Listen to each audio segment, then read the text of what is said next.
First of all, I just got a call saying that it's been announced that it is a real draft, but it doesn't represent who's going to vote for it yet.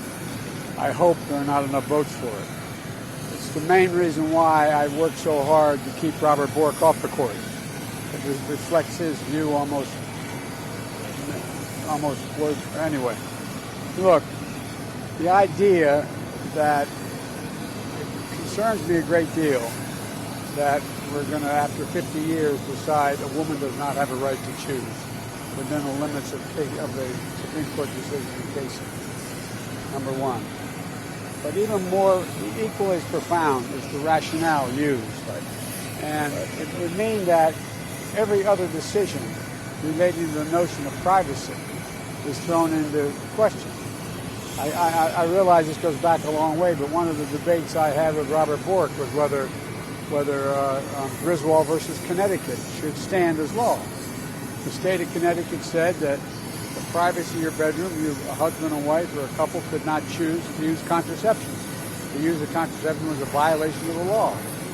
If the rationale of the decision as released were to be sustained, a whole range of rights are in question. A whole range of rights. And the idea we're letting the states make those decisions, localities make those decisions, would be a fundamental shift in what we've done. So it goes far beyond, in my view, if it becomes a law and if what is written is what remains. It goes far beyond the concern of whether or not there is the right to choose. It goes to other basic rights, the right to marry, the right to determine a whole range of things. Because one of the issues that this court, many of the members of the court, a number of the members of the court, have not acknowledged is that there is a right to privacy in our Constitution.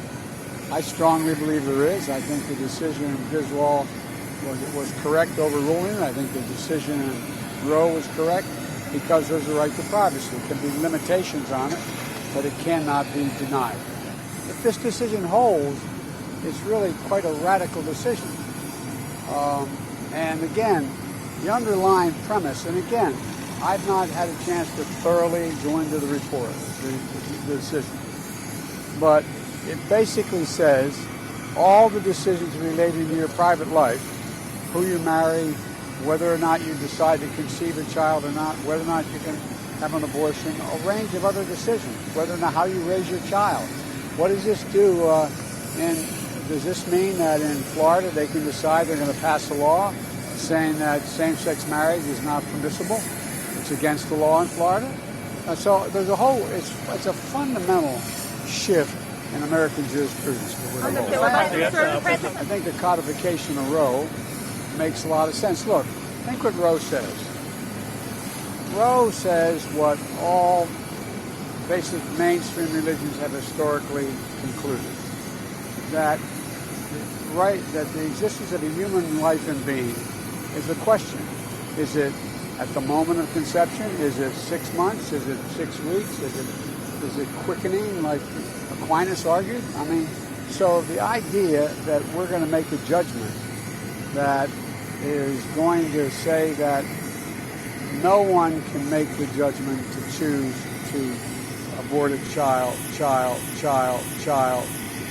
based on a decision by the Supreme Court, I think goes way overboard.